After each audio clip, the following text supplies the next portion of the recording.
जय श्री राधे। श्री हरिवंश राधा वल्लभ लाल की जय। श्री हरिवंश महाप्रभु की जय। परम पूज्य गुरुदेव महाराज की जय जय हो। बहुत बहुत स्वागत है आप सभी का। हम श्रवण कर रहे हैं रसिक अनन्यमाल ग्रंथ से श्री हरिवंश महाप्रभु के कृपा पात्र संतों के पावन चरित्रों को, और इसी श्रृंखला में आज हम श्रवण करेंगे श्री कन्हर स्वामी जी और श्री कृष्ण पुजारी जी का सुंदर जीवन चरित्र। पर इसे शुरू करने से पहले चलिए एक बार महाप्रभु के प्राणों से प्यारे नाम को गा लेते हैं। मेरे साथ साथ आप भी गाइए। राधा श्री राधा श्री राधा राधा राधा श्री राधा श्री राधा राधा राधा श्री राधा राधा राधा। जय श्री राधे। चलिए शुरू करते हैं। कन्हर स्वामी जी और हरि कृष्ण पुजारी जी। कन्हर स्वामी जी भी कल्याणपुरी जी की भांति श्री राधा वल्लभ लाल जी के अंग सेवी थे। जय जय। श्री अंगों की सेवा किया करते थे, अर्थात पोशाक पहनाना, श्रृंगार करना, इस तरह की। विशेषता यह थी कि मंदिर की ओर से श्री जी को जो भोग लगाया जाता था उसे ये अपनी सेवा के बदले में ग्रहण नहीं करते थे, बल्कि अपनी ओर से अलग से श्री जी को भोग लगाकर एवं उस प्रसाद को साधु संतों को खिलाकर ये कल्याणपुरी जी की भांति उनकी जूठन मात्र ही ग्रहण किया करते थे। आपकी साधु सेवा, महाप्रसाद निष्ठा, निज इष्ट अनन्यता, ये सभी बातें आश्चर्यजनक थी।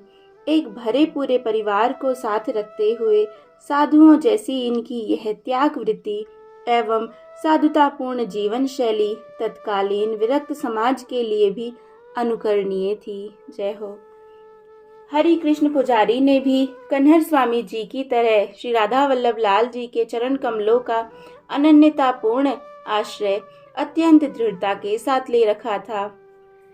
इन्होंने अपने कुल के देवता की पूजा करना छोड़कर श्री राधा वल्लभ लाल जी को अपना परम इष्ट मान लिया था।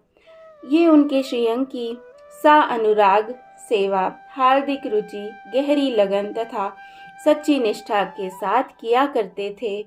अपना शेष समय ये इष्ट के नाम स्मरण एवं श्रीहित वाणियों के पाठ में व्यतीत किया करते थे।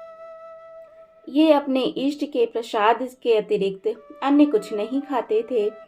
जब कभी कोई महानुभाव इनकी इस अनन्यता पर कटाक्ष करते, तब ये उनसे कहा करते थे कि जहाँ पर श्रीहित पद्धति के अनुसार पूजा सेवा होती हो और श्रीहित जी महाराज की आज्ञा अनुसार महाप्रसाद में उनकी अनन्य निष्ठा हो, उन्हीं के यहाँ का प्रसाद लेना चाहिए।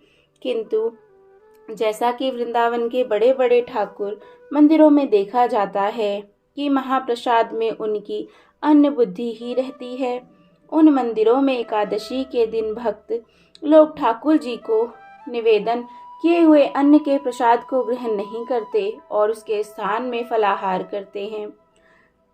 इससे स्पष्ट रूप से महाप्रसाद का अनादर होता है और इष्ट की अवज्ञा होती है। इष्ट का प्रसाद निर्गुण वस्तु है और भोग लगाने के बाद वह अन्न नहीं रहता। उसे अन्न समझकर एकादशी के दिन उसका त्याग करना अनुचित है। जय जय श्री राधे। यहाँ ये कहने का मतलब ये है, चाहे एकादशी का दिन है, भक्त लोग समझते हैं कि अन्न नहीं खाना है। अन्न नहीं खाना है तो ठाकुर जी को भी फलों का ही भोग लगाना है, जबकि हमें समझना ये चाहिए कि हमने जो भी ठाकुर जी को भोग लगा दिया अपनी राधा रानी को, चाहे वो रोटी सब्जी हो, चावल हो, जिसको हम खाना कहते हैं, प्रॉपर जो खाना है वो हो, अगर हमने उसको भोग लगा दिया तो भोग लगाने के बाद फिर वो दाल चावल सब्जी रोटी ये नहीं रहा है, बल्कि वो महाप्रसाद हो गया है।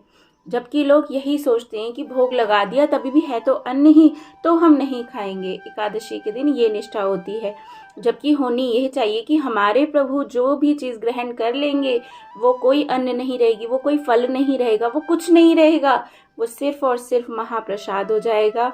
और हम एकादशी के दिन अन्न नहीं खाते, हम महाप्रसाद खाते हैं, ये भाव रखा जाता है राधा वल्लभ मंदिर में। इसीलिए राधा वल्लभ मंदिर में प्रभु को एकादशी के दिन भी अन्न का भोग लगता है और फिर बाद में वो अन्न नहीं रहता, वो प्रसाद होता है, तो सभी भक्त उसे ग्रहण करते हैं। इनके जीवन में परम साधुता की एक और भी बात यह थी कि ये सर्वथा बहिर्मुखी लोगों में भी श्री प्रभु के ही दर्शन करते थे। जो लोग अच्छे हैं, जिनका स्वभाव अच्छा है, अनुकूल है, सौम्य है, उनमें तो भगवत बुद्धि करना कि भगवान का स्वरूप है, भगवान के बराबर हैं, क्योंकि भगवान है तो भगवान ही हैं।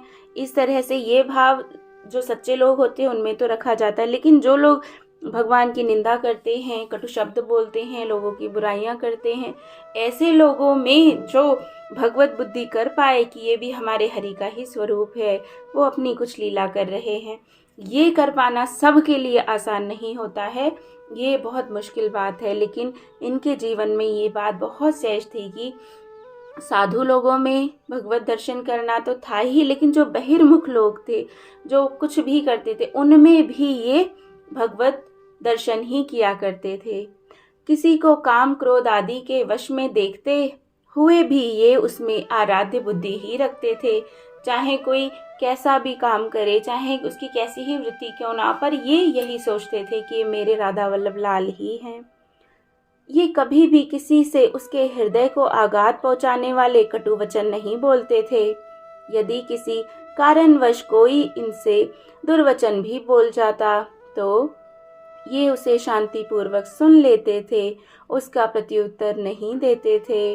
अगर कोई इनसे कुछ कड़वी बात कह जाता तो ये उसका कोई जवाब नहीं देते थे, उसको सह लेते थे। इस प्रकार इन्होंने गृहस्थ आश्रम में रहकर भी परम साधुता की विचित्र रहनी का आदर्श स्थापित किया। जय जय श्री राधे। कहने का मतलब, अक्सर गृहस्थी लोग यही बहाना देते हैं कि हम तो गृहस्थी हैं, हमें तो कमाना भी है, घर आए मेहमानों का भी ध्यान रखना है, संबंधियों को भी देखना है, उनके यहाँ जाना है, तो भाई हम ये जो पूजा पाठ के जो नियम हैं, लहसुन प्याज नहीं खाना है, मीट मच्छी की तो बात ही दूर हो गई, तो हम नहीं कर सकते भाई, हम तो गृहस्थी हैं, हमें 100 लोगों को प्रसन्न करके रखना है।